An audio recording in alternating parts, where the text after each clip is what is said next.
जय श्री श्याम सभी श्याम प्रेमियों को। कैसे हैं आप सभी? आशा करती हूँ बांके बिहारी जी की कृपा से आप सभी कुशल मंगल होंगे। आज मैं आपके समझ लेकर आई हूँ भक्तमाल कथा में से श्री सोझा जी का चरित्र। भगवत प्रेमी श्री सोझा जी महाराज का चरित्र बहुत ही सुंदर चरित्र है। कैसे भगवान उनको प्राप्त हुए हैं, कैसे उनके ऊपर कृपा बरसी है भगवान की। श्री हरि भगवान द्वारकाधीश ने उन पर कैसे कृपा बरसाई है, उन पति पत्नी पर। ध्यान लगाकर सुनिएगा, बहुत आनंद की अनुभूति होगी। भक्तमाल कथा को सुनने से हमारा हृदय पवित्र होता है, जो हमारे हृदय के विकार हैं वो दूर होते हैं। तो मैं शुरू करती हूँ। बोलो राधे रानी सरकार की जय। श्री सोझा जी दंपति भगवत भक्त ग्रस्त थे। धीरे धीरे जगत की आसरता, सांसारिक सुखों की असत्यता और श्री हरि भजन की असत्यता का सम्यक बोध हो जाने पर उनके मन में वैराग्य लेने की तीव्र इच्छा प्रकट हुई। उनको ज्ञान हो गया कि ये संसार झूठा है, इसमें कोई अपना नहीं, कोई संबंध नहीं, ये सब मोह माया का जाल बिछा हुआ है, ये मृत्यु लोक है। उनके हृदय ने जब ये सब ज्ञान प्राप्त कर लिया तो फिर उनका मन इस दुनिया से उछट गया और उन्होंने भगवान की शरण में जाने का प्रण ले लिया। तीव्र वैराग्य उत्पन्न हुआ है, उनके मन में तीव्र भावना उत्पन्न हुई है। आपने अपनी धर्मपत्नी के समक्ष अपने गृह त्याग का प्रस्ताव रखा है, तो उस साध्वी ने न केवल सहर्ष प्रस्ताव का समर्थन किया बल्कि स्वयं भी साथ चलने को तैयार हो गई। बोली, स्वामी आपको अकेले नहीं जाने दूंगी। आपके इस धर्म कार्य में, आपके इस वैराग्य में मैं आपके साथ हूँ, मैं आपके साथ रहूंगी। इस पर आपने कहा, यदि तुम्हारे हृदय से समस्त सांसारिक आसक्तियां समाप्त हो गई हो तो तुम अवश्य चल सकती हो। उन्होंने कहा, प्रिय, यदि तुम इस संसार की सभी विषय वस्तुओं से मोह त्याग चुकी हो तो अवश्य तुम मेरे साथ चल सकती हो, लेकिन यदि मोह नहीं त्याग सकी हो तुम गृहस्थ जीवन त्याग नहीं सकती। वैराग्य लेना बेकार है। अर्धरात इस प्रकार अंत में फैसला हुआ है, निर्णय हुआ। अर्धरात्रि के समय आप दोनों पति पत्नी ने घर द्वार, बंधु बांधव, कुटुंब परिवार सबकी ममता को त्याग दिया है और घर छोड़कर चल दिए हैं। आपकी तो प्रभु कृपा अनन्य निष्ठा की थी, इसलिए साथ कुछ भी नहीं लिया। सोझा जी ने अपने साथ कुछ भी नहीं लिया, एक फूटी कौड़ी भी नहीं ली। परंतु आपकी पत्नी है, वो अपने 10 माह के शिशु, 10 महीने का पुत्र है, उसके प्रति वात्सल्य प्रेम को, भाव को नहीं त्याग सकी। कोई माँ अपने बच्चे को कैसे त्याग सकती है? 10 माह का बच्चा, कितना छोटा सा गोदी में बच्चा है, उसको त्याग कर कैसे चल देती? उन्होंने उस बच्चे को, 10 माह के बच्चे को अपने साथ ले लिया है। रात भर पैदल चलते रहे हैं दोनों पति पत्नी।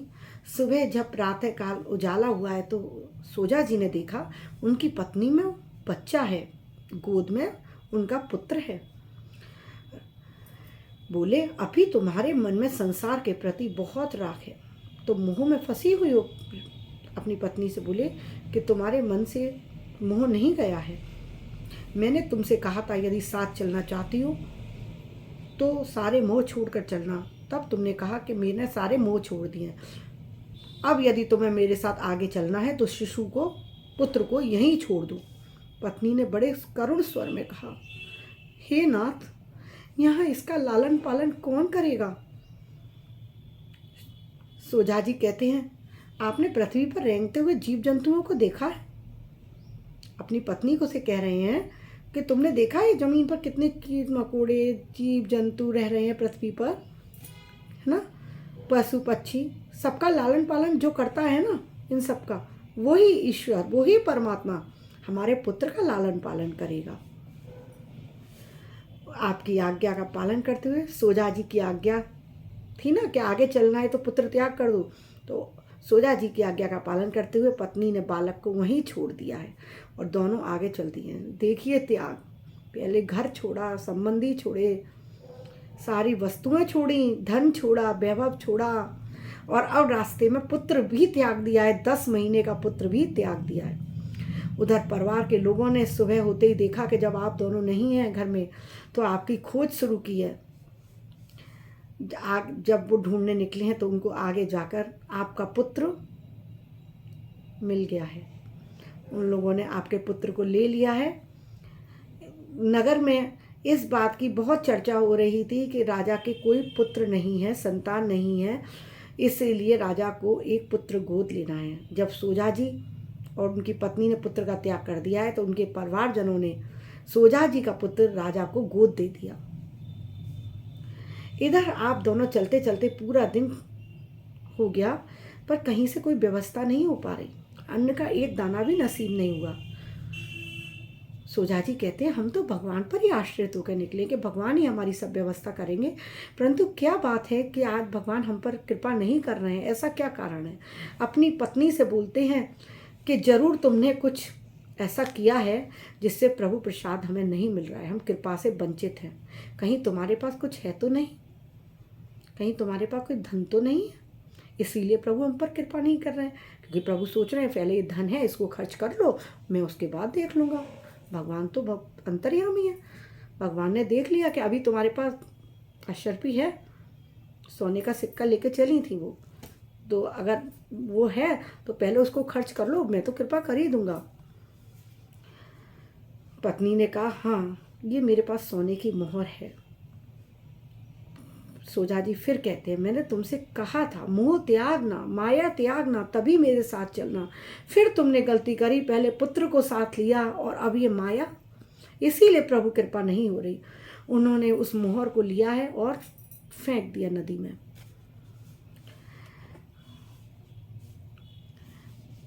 इस फेंक कर आगे चलते जा रहे हैं। इस घटना को जो लोग देख रहे थे ना आश्चर्यचकित हो गए।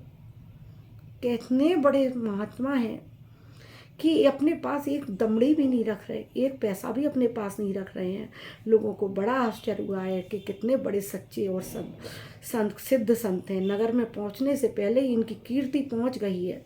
फिर तो लोगों ने इनकी खूब आवभगत की, आदर सत्कार किया है। उस नगर में निवास करने के बाद आप द्वारकापुरी की यात्रा पर चल दी हैं। कहते हैं कि मार्ग में कुछ दुष्ट लोगों ने इनकी पत्नी का अपहरण कर लिया। इस पर धर्म की रक्षा के लिए पतिव्रता पत्नी ने भगवान को पुकारा है। अपने अनन्य भक्त की भगवान कैसे अनदेखी कर सकते थे।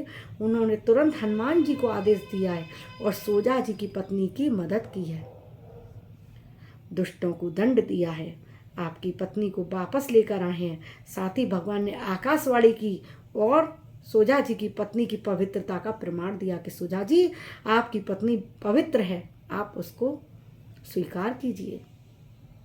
ये है भगवत चरित्र, भक्त की महिमा कि भगवान दौड़े चले आते हैं। हनुमान जी महाराज आ गए उनकी सहायता के लिए, आकाशवाणी कर रहे हैं प्रमाण देने के लिए। 12 वर्ष इस तरीके से भगवान का सेवा पूजा करते हुए पति पत्नी के सोजा जी महाराज दंपत्ति के बीत गए हैं। एक दिन अचानक सोजा जी की पत्नी को अपने 2 दूध मुँहे बच्चे की याद आ गई, जैसे वे सोजा जी के कहने पर रास्ते में ऐसे ही पड़ा छोड़ आई थी।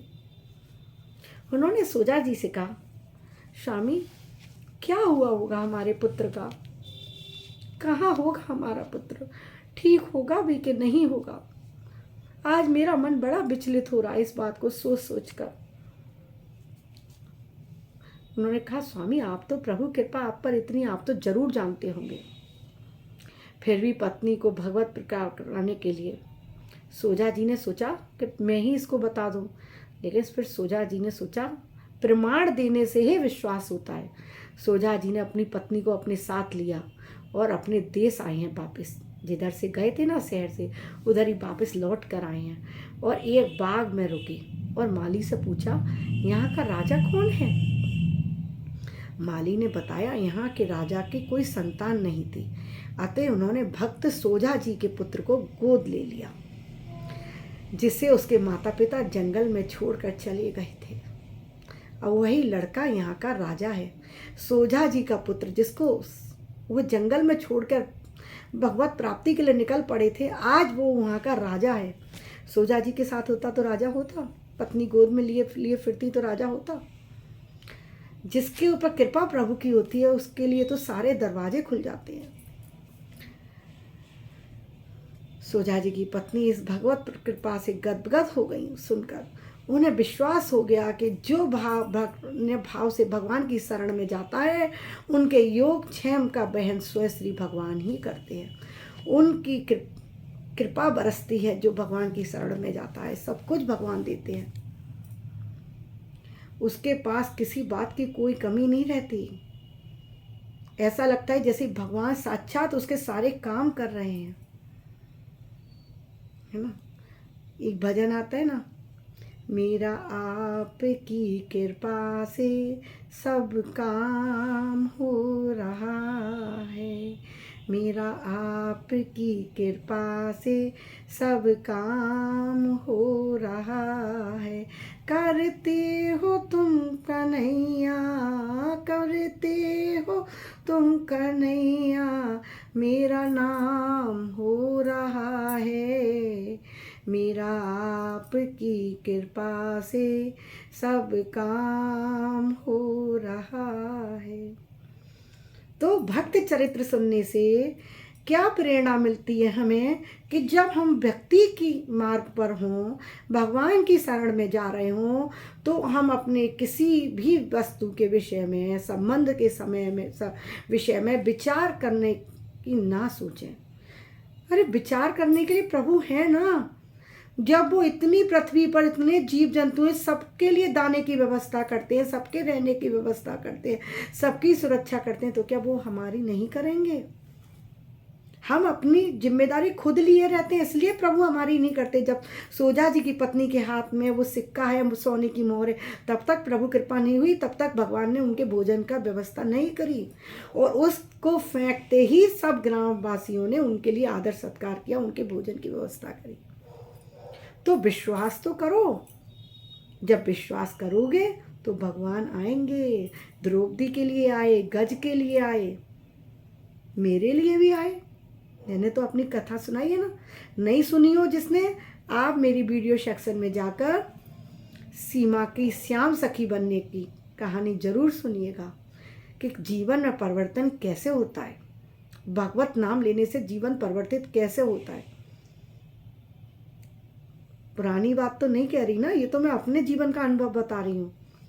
लोगों को लगता है ये तो बस कथा कहानियाँ हैं। नहीं भाई, ये कथा कहानियाँ नहीं है, ये सत्य है। आप सुमिरन प्रतिदिन करते रहो, भगवान का नाम जपते रहो, किसी ना किसी बहाने से बस बोलते रहो। नहीं तो एक दिन ऐसे ही डिलीट का बटन भगवान दबाएंगे और आप ऐसे ही चले जाओगे। तब आपके अकाउंट बिल्कुल खाली होगा ये पुण्य धर्म का, भगवत नाम का।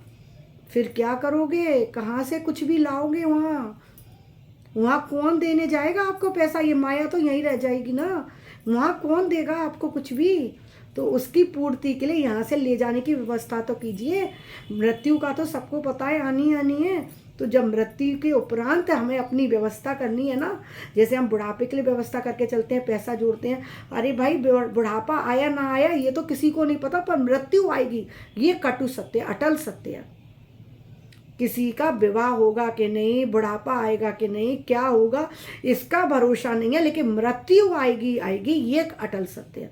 तो उस अटल सत्य को पूरा करने के लिए, उसकी व्यवस्था करने के लिए हमें हरि कीर्तन, भगवत नाम, भगवत चरित्र सुनने जरूरी है या नहीं? आप बताइए। हमें पूरी व्यवस्था करनी जरूरी है ना। वहाँ पर हमें अपना अकाउंट भर के ले जाना है, अपना अकाउंट बना लीजिए पुण्य का, दान का, धर्म का, ताकि जब वहाँ पहुँचे तो अपने आईडी लगाएं। अपना जिस इष्ट की पूजा करिए उनके आईडी कार्ड लगाओ। जैसे मैं बोलती हूँ ना, राधे राधे, मेरा तो क्रेडिट कार्ड तैयार है, राधे राधे निकलेगा। अब आप सोचो आपको क्या करना है, सोचो, आज ध्यान लगा के सोचना। अच्छा, मेरी वीडियो अच्छी लगी हो तो मेरे चैनल पे बने रहिएगा। नित्य इतने ही सुंदर सुंदर भाव लेकर आऊँगी, बहुत आनंद आएगा। ध्यान से सुनोगे तो आएगा, सच बात ये है। नहीं तो कहानी की तरह कब वीडियो ख़त्म हो जाएगी पता भी नहीं चलेगा। तो मन लगाकर सुनिए, ध्यान लगाकर सुनिए। कुछ मैं कर रही हूँ, कुछ आप आगे हाथ बढ़ाइए, फिर देखिए कितना आनंद आता है। चैनल पर बने रहिएगा, लाइक सब्सक्राइब करना बिल्कुल मत भूलिएगा, और मेरी वीडियो को अपने सगे संबंधियों में शेयर भी कीजिए। राधे राधे।